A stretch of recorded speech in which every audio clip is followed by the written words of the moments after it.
Welcome back, everyone, to another session here at Propelify. I hope you enjoyed our session with Al Roker. Today, we have Carley Garcia, who is one of our esteemed board members here at Tech United and a huge advocate for Propelify. So I'm really excited to have her moderate this panel with three women innovators here in New Jersey. So Carley, I'm going to give it right back to you. Anna, thank you, and welcome everybody. We are excited. As Anna said, my name is Carley Garcia. I'm the Executive Director of the Feliciano Center for Entrepreneurship and Innovation at Montclair State University in Montclair, New Jersey. And today is really exciting. In addition to facilitating a panel, which I am about to introduce, we are in week 3 of Montclair State's weekly Women Entrepreneurship Series. For 7 years, Montclair has had an event where we celebrate female founders on our campus. This year, like Propelify, we got to go virtual and really connect with our community globally, sharing stories of incredible women founders, including the 3 that you're going to hear from today. So I am privileged to be asked by the New Jersey State Chamber to introduce and be in conversation with the 3 women leaders who are winning their Women Leaders in Innovation Awards, scheduled for November 10th at 2 p.m. virtually. So tune in again to hear these incredible women. So without further ado, I'm going to introduce them and then begin a little chat to hear more about how they've been so incredibly successful building their businesses in New Jersey. First, Eason, founder of Olmec Toys, which is a multicultural toy company. Her Sunman action figure was the first Black superhero toy created to promote positive self-images for her son and other children. Wila, welcome. Jessica Gonzalez, founder of InCharged Inc., a maker of unique cell phone charging products. She's also created Vendex, a touchless interactive vending machine that distributes prizes, and Lux Disinfect, a line of sanitation technology, which has been incredibly important in this moment that we're all dealing with during the coronavirus pandemic. And finally, we're joined by Barbara Heisler, CEO of Newark-based nonprofit Glassroots, which harnesses the fire and danger of glass making to engage and teach thousands of Newark area youth and young adults. And she's made some really incredible things, as has her nonprofit. So women leaders, welcome and congratulations for being recognized by the New Jersey State Chamber this year for its Women Leaders in Innovation Awards. Thank you. Thank you. So before we get into talking about each of you and taking away some nuggets of information for our early stage entrepreneurs and also students who may be watching us, I want to talk a little bit about what this award is, because it's a really big deal. This prestigious award from the Chamber is given annually, and it's named for a woman named Alice H. Parker, who in 1919, so 101 years ago, her patent for the natural gas furnace revolutionized the way that we heat our homes, not just in New Jersey, but around the globe. A native of Morristown here in New Jersey, and a graduate of Howard University Academy, which was actually affiliated with Howard in Washington, D.C., Ms. Parker was an innovator. And at the time, receiving a patent for an innovation as a woman and also an African American was truly unusual. And really, truly an outstanding achievement for her. She inspired a new generation. And so the Chamber has named this award in her honor, and you 3 joining us today are winning it in 2020. So welcome and congratulations. Thank you. Thank you. So without further ado, we're going to start with Wila. We want to hear from all of you. Wila, tell us a bit about you and your business and how you got started. Well, basically, first of all, thank you very much for this honor. It's certainly an honor to be among the women chosen and to be selected at all. I started my business actually 35 years ago as a mom, because my son and I started a multicultural toy company. And the reason I started it was at 3 years old, my son said he couldn't be a superhero because the superhero He-Man was white. So I was quite shocked by that comment, as was my husband. And so we said, okay, we were on vacation in Jamaica at the time. When we get back to New York, we'll get you a Black superhero toy. And went out on the market and couldn't find any. And then I started looking at the demographics. At the time in '85, if you drew the line across America at 3 years old and below, it was already a country where the majority of the children were of color. at 3. Now it's 8. Now they're pretty much 18. Anyway, and then I looked at the size of the market, and then I actually spoke to the person who was responsible for the psychiatrist who did the Brown versus Board of Education decision that was done on a doll study about self-perceptions based on toys, and how that led to that desegregation study. I talked with him and then looked at the market and said, this is a market. I did research with parents who are interested in this, so I should start this company. And what we did was basically made the first Black superhero toy, but we didn't just make a Black superhero toy because there were also underrepresented people, Black, Hispanic, Asian, and Native American. I can show you real quickly the lineup of the toys that we ended up producing. So this is the Sunman line, and it's and all the characters who were a part of it. So that's, did I answer your question? Wow, you did. That's tremendous. Barbara, how would you answer this question? So first, I also want to say thank you. I was thrilled to get the announcement about the award, and also to learn about my co-awardees. Remarkable women should always be held up because we all do so much. So I am not the founder of Glassroots. I have been the founder of other significant nonprofits, proudly. But as the current executive director of Glassroots, I'm kind of the refounder. Because just like in other businesses, nonprofits need to pivot, and clearly today, in this time that we're in, pivoting is the name of the game. So no one can just rest on their laurels and say, this is my business model, this is how I operate, go. So in 2013, I was invited to come to Glassroots as a consultant.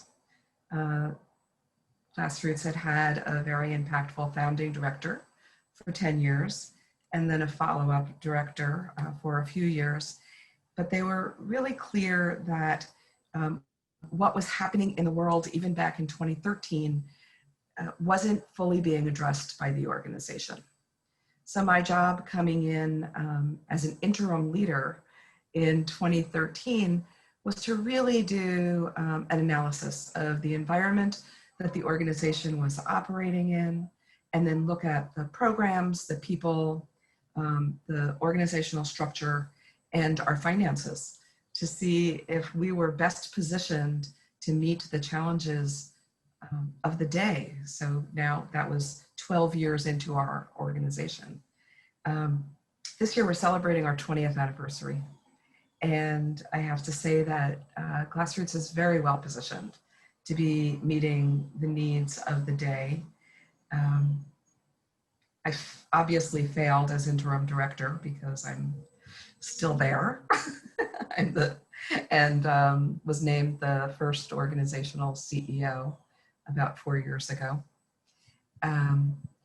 And it's all about innovation, right? It's all about making sure you always know what your community needs. The community is our client, our customer. So we always need to know what it is, what's the current need, and how do we best serve the need. And by the way, as a nonprofit leader, my goal is that the community no longer needs us, that those needs are met so well, and that we've managed to change our environment so drastically that those needs are fully met. And perhaps we can just be a great arts organization at some time. Wow, thank you, and congratulations on 20 years. Jessica. Again, I'm honored to be a recipient of this award, and to be alongside these really inspirational women.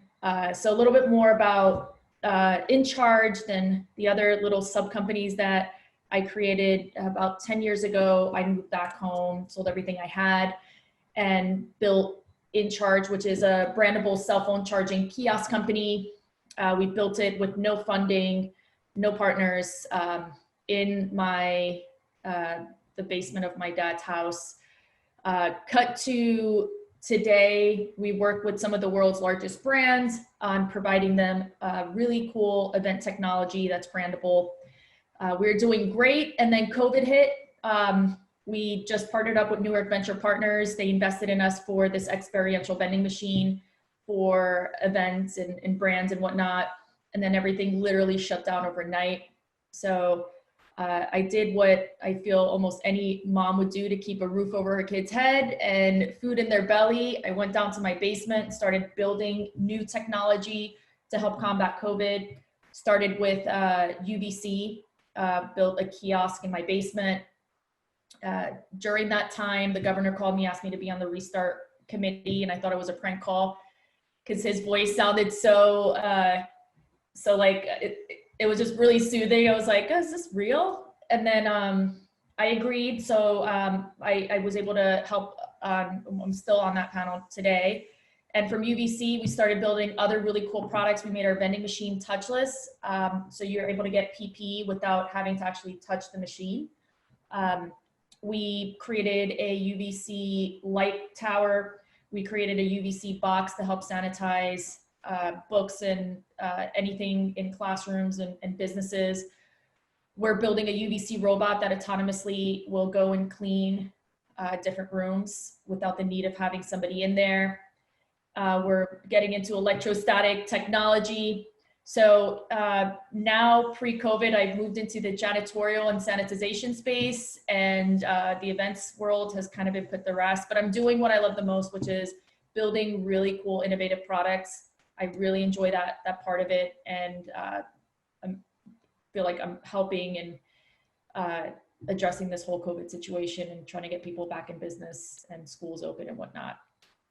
Yeah, that's tremendous. Let's stay on that topic for a minute, because Jessica's business has so pivoted to helping during coronavirus. Wyla, if I go back to you, would you be willing to tell us a little bit more about, how has the coronavirus pandemic impacted you personally and your business? I know you're also, a teacher. How have you been resilient? How has this moment been for you? Actually, it has not been that difficult. Maybe the reason is that I haven't allowed it to be. I've just kind of accepted this is where we are. This is what the new world is like. I think it's been very hard on students though. Many of them had to move back home, which they didn't like. And I hear about, the little brother running around the house and the parents treating them like they're 5 years old and they really want back on campus again. So what I tried to do is, inspire them and let them know this is going to end and understand the value of friendships, and even being able to be around people is such a blessing now that we took for granted. So that basically, I'm lucky I've been able to deal with it really well. It helps I live above a Whole Food store. So. Advantage. Advantage. I didn't know it at the time, but when this happened, I was like, boy, you got really lucky. So that's been helpful for me. I'm sorry, what was part 2 of your question? I think you answered it, and your business. But okay, great. Yeah. Okay. Barbara, what about Glassroots? How has the coronavirus impacted your work and how you serve the community around you? Yeah, pretty dramatically. So I didn't talk a lot in my first go around about what Glassroots is. And so Glassroots is a glass blowing studio, or a hot glass studio. We have actually 4 different studios. We have a flame shop where you work over something that kind of looks like a Bunsen burner, but it's 2200 degrees, and you change molten glass into beautiful beads and other small sculptural items. We have a flat shop, which is where one can work on mosaics or fused glass pieces. We have a cold shop, which is a finishing shop, where you can cut and carve and shape glass using water, which is really kind of, how do you change glass, you use water and sand, right? What's glass made of? Water and sand. It all goes back. And then finally, we have a hot shop, which is the traditional glass flowing studio like you'd see in Murano, Italy. So imagine that one of the ways that we impart knowledge to our young people about math and science and business and entrepreneurship, or help young adults think about themselves in different ways and encourage learning about resilience and persistence and communication and collaboration. It's all based on that hands-on experience of working with glass, of facing risk, of creating beautiful products. And all of a sudden we can't do that. So, you know, for us, the pivot was major. We're really grateful that we got one of the PPP loans, which we hope will soon be a grant when the forgiveness portal is rolled out. But it allowed us not only to keep all of our staff employed, but it gave us a little breathing room to figure out how to pivot. And that we did. We created Glassroots virtual studios. And between the period of March 15th and June 30th, over 40,000 people from around the world engaged with our social media, and 20,000 people participated in our virtual studios.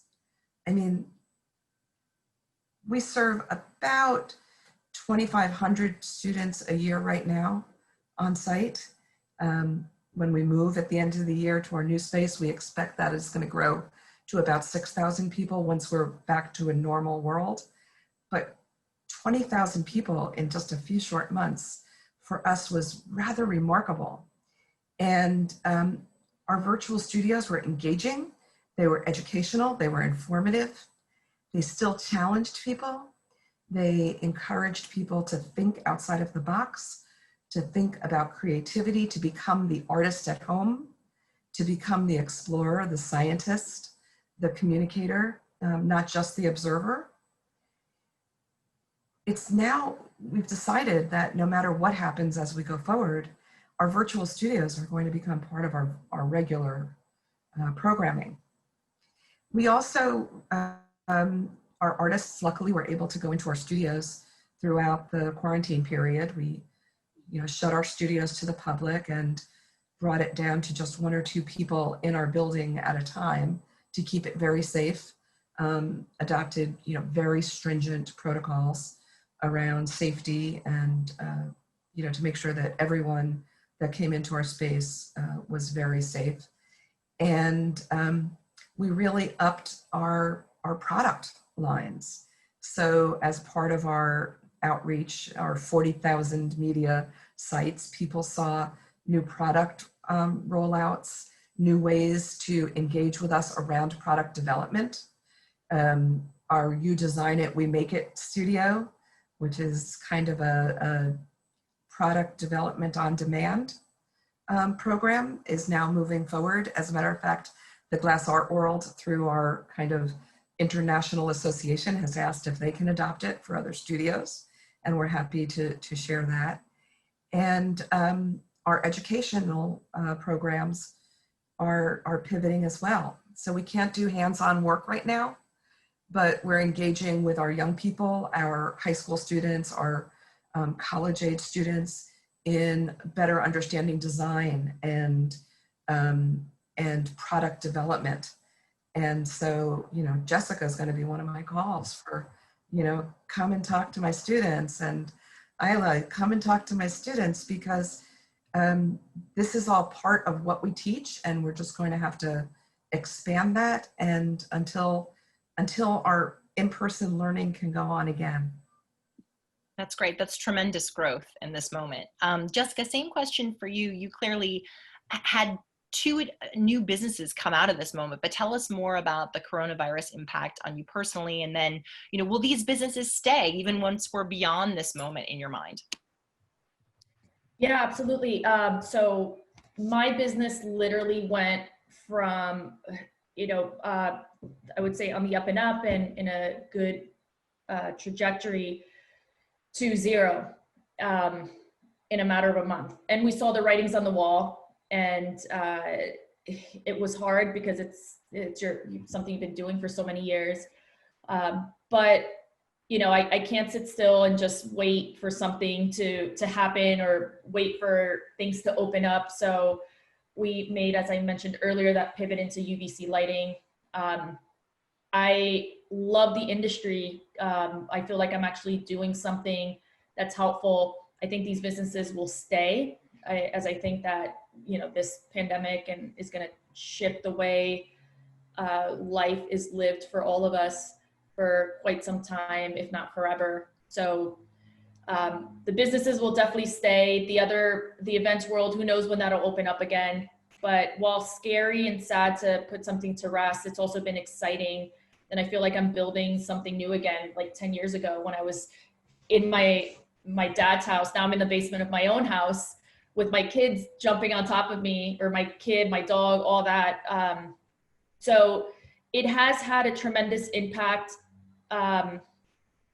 in terms of having to shut down one business, but being able to ride that wave and turn it around and make it into something positive has really been great for me, my team. And, you know, we took the moment of, you know, really crappy circumstance and turned it around. So we're doing good now. Wow.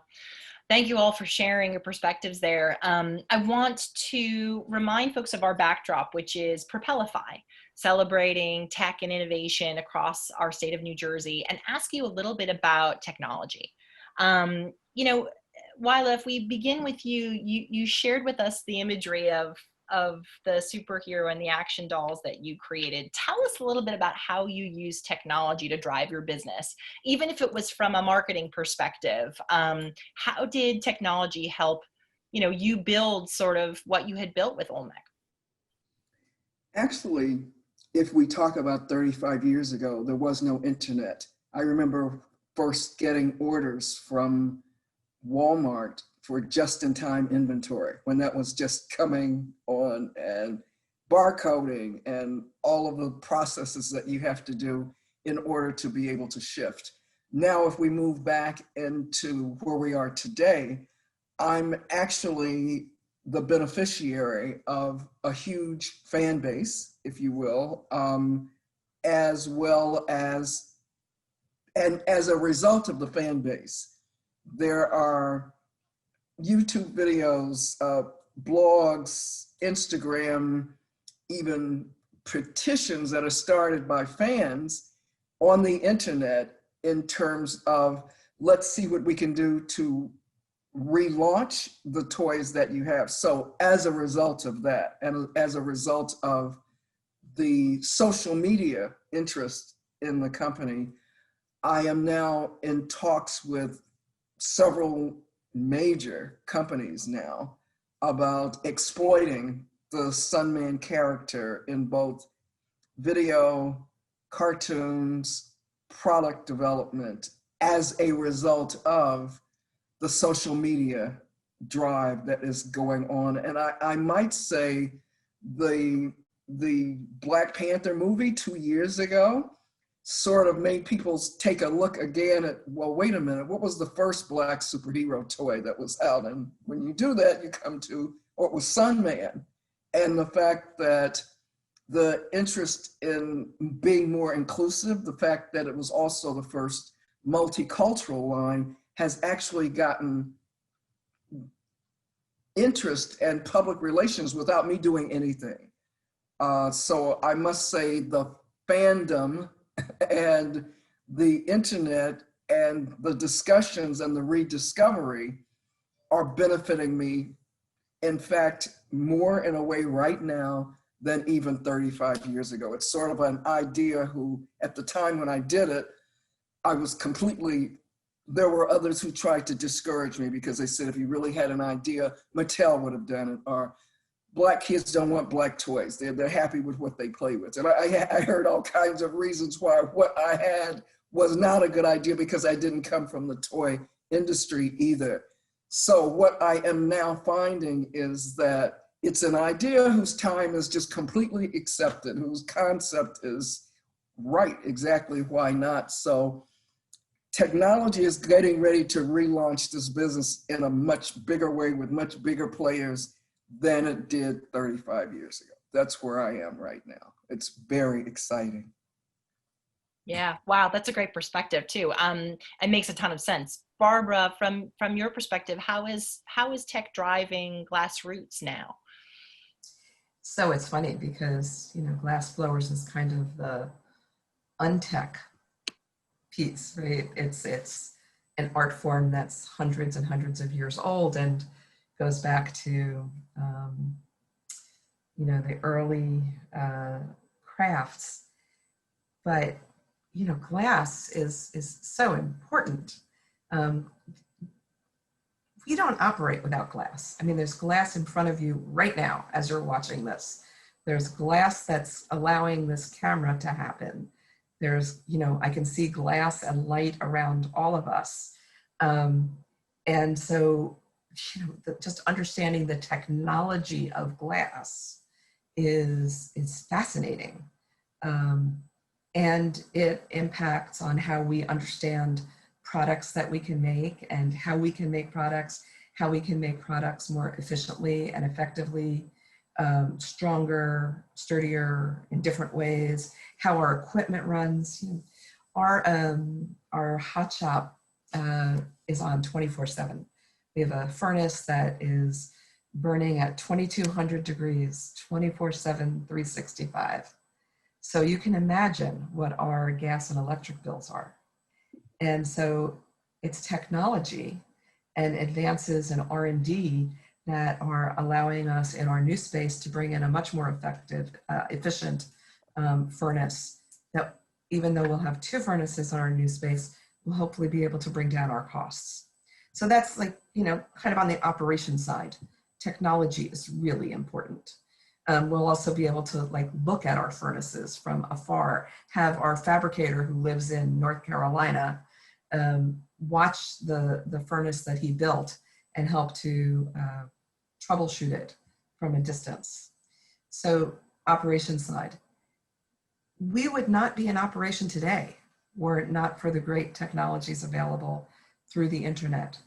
You know, if Zoom wasn't here, if, you know, Teams and Google Meet and all of the other communication technologies were not so effective, because they really are allowing us. I mean, there's a dissatisfaction with them, and, you know, we can talk about them, and I'm sure they're going to figure this out, right? Like, they're going to figure out how to put that camera in the middle of the screen so that I'm actually looking at you when I'm talking to you, rather than looking at everybody else as I'm talking to you.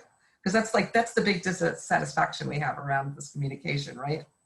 But it's also all the other pieces. And that was that pivot that I talked about making in the very early days of the quarantine, that my staff was able to really figure out, like, how do we do a demo and play a demo over here and narrate it in real time over here, and take questions at the same time and really engage with our audience in real time so that they are part of this process. They are not simply observers.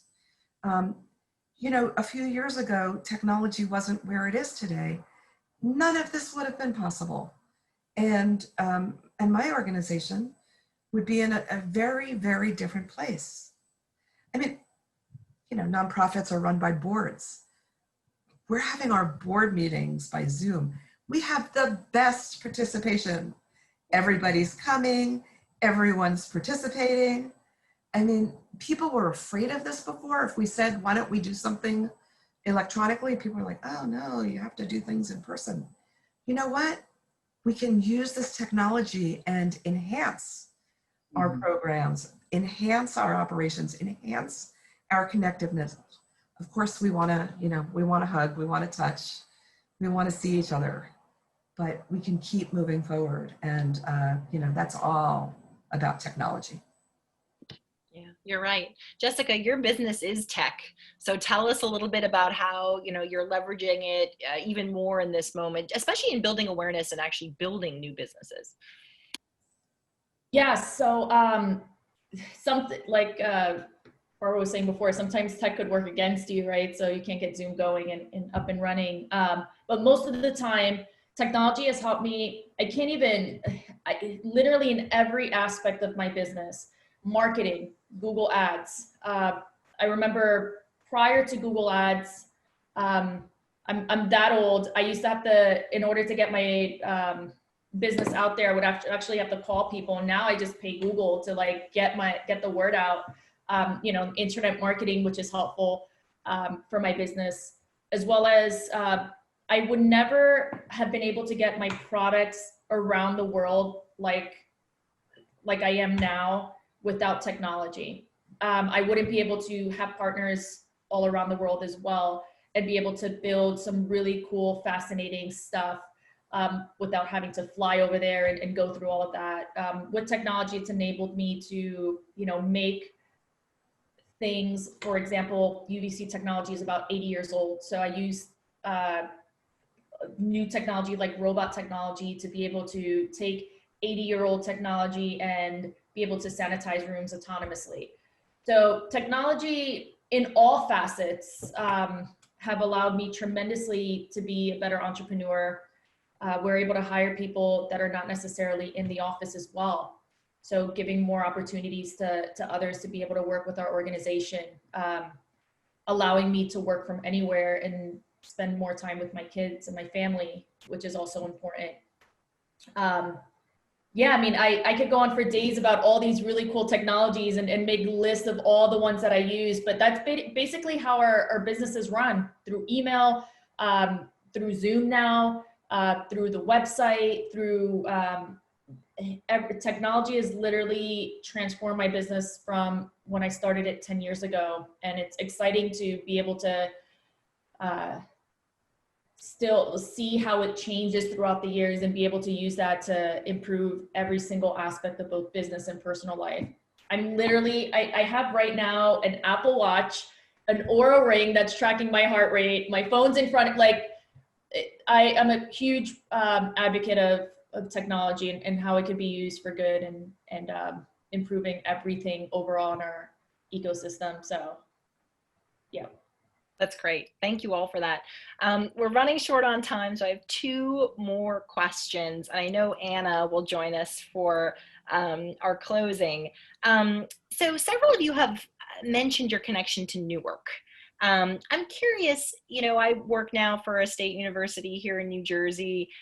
How can New Jersey help foster more innovation and keep innovators like you here building their businesses?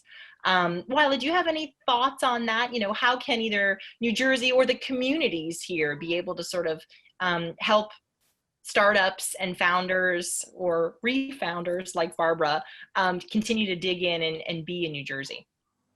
Actually, I think exactly what you all are doing right now is what we need more of. An opportunity for students, and especially women, to get a chance to be exposed to, be aware of, and know about other women who are doing things right here in the state who look like you, who would perhaps, you could be one of us as well. So I think the awareness that you are doing both at Montclair, as well as Tech United, Propelify?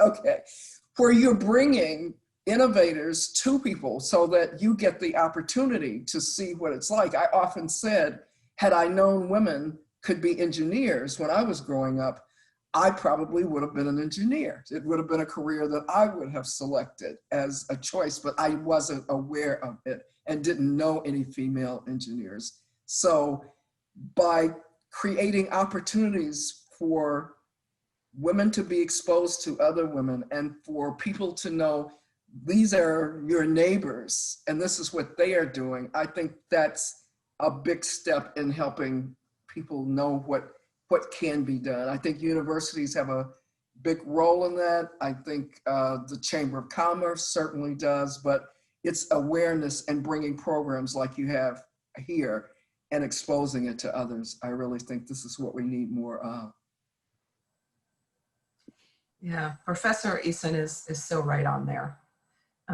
You know, representation matters, and for young women to be able to see women that look like them, you know, whether it's a gray-haired woman or a woman of color or a young woman, it matters that, you know, we're talking about what can be done. Glassroots actually has an entrepreneurship program aimed at women. We teach craft entrepreneurship. As a matter of fact, our Thursday lecture series that we share through all of our social media channels focuses on craft entrepreneurship, and our target is really women. And we try to not only impart business knowledge to women, we teach business skills in our craft entrepreneurship program.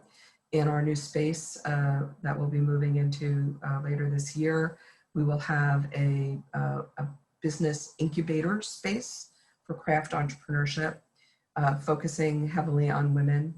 And we connect women with capital to help support their business growth. And these are the kinds of things. We know that women drive economic growth in communities. And to the extent that we can support women, that's why, you know, microfinance focuses on women. Women make it happen. And to the extent that we can continue programs like this, like your center, Carley, like, you know, other programs that bring together successful women and emerging entrepreneurs and share that knowledge, because, you know, boardrooms have a lot of men in them and it's kind of a closed system. So it's up to us to open that system and get more women into it. Absolutely. Jessica.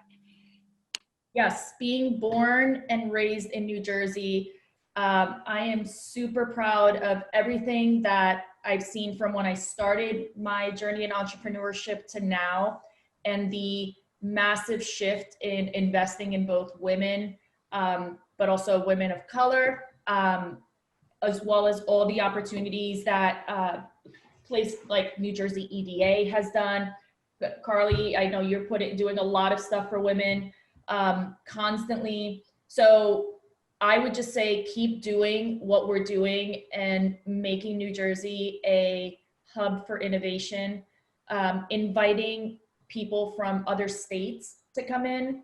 I think we should also ourselves be advocates as to, you know, all the great opportunities that New Jersey has in general when people are considering where to live and raise their kids and whatnot.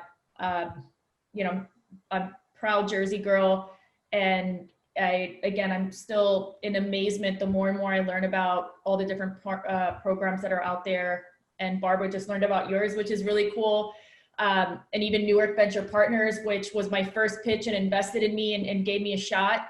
So yeah, I think they just need to keep doing what they're doing, and us women leaders to keep supporting them. And yeah, I think it's proud to be here. It's great. Okay, final question, and it's a big one. So I'm going to limit you all to a minute each. Otherwise, I could talk with all of you for the rest of the day, but we're going to let you go. Tech United has a focus on building a better future for all, and that has been one of the mission statements of Propelify since its inception, and certainly this year. So Wyla, we'll start with you. How are you building a better future for all? I feel like you've answered this, but parting line. Well, what I am trying to do, both as an educator at Rutgers and as a businesswoman, is to make people more aware of others and bring in different experiences, so that when we talk with each other, we come in with a level of empathy and curiosity and openness. So those are some of the themes that I pitch regularly: curiosity, openness, and respect. for others, because that's how we get new ideas, and that's how we build, and that's how we innovate, when there are more people in the room who are different with diverse ideas. So I try to promote that concept as much as I can in everything I do with a lot of the companies I'm talking with right now, and I'm finding a very receptive attitude toward let's do things differently, let's be more inclusive, and let's show all people how we can benefit from each other in different ideas. So I know that's kind of a philosophical approach as opposed to practical, but hopefully I'm going to be building more toys that show different types of toys interacting with each other. And through that interaction, you will be able to see, hey, we can all get along because the toys are doing it. So I think that's my contribution. I love that. Barbara, how are you building a better future for all? So Glassroots is an interrupter. You know, in our quest to build and ignite the cultural and economic vitality of our community, of Newark, of our region, of our state, we're looking to interrupt the patterns of poverty, the patterns of crime, the patterns of violence that keep all of us from being the most successful that we all can be. We're looking to open tables of access, of equity, of inclusiveness in everything that we do. And, you know, we're all about collaboration and cooperation. There's nothing that Glassroots teaches that we don't do. And so by modeling it, by interrupting those bad cycles, by putting some new juju into the world, we're making our difference. Jessica. I think I'm helping in changing the world by being very brutally honest about where I came from, where I am today, having no money and starting this, being a gay Latina mother with no engineering degree, and being able to build some really cool product. I'm also trying to talk to as many students as humanly possible and give my time back to as many people as possible to be able to help them along their journey. So other than helping combating COVID with some UVC lights and cool products, I hope that my story will inspire others to keep going, and regardless of their background, their gender, their skin tone, and know that they have a shot in making it. Wow, that's great. Well, Barbara Heisler, Jessica Gonzalez, you will see all these three women honored on November 10th at the New Jersey State Chamber Women Leaders in Innovation Awards, 2 p.m. Mark your calendars. And my final move, which Anna is going to join us for, is the Tech United Propelify virtual high five, which Anna, show us.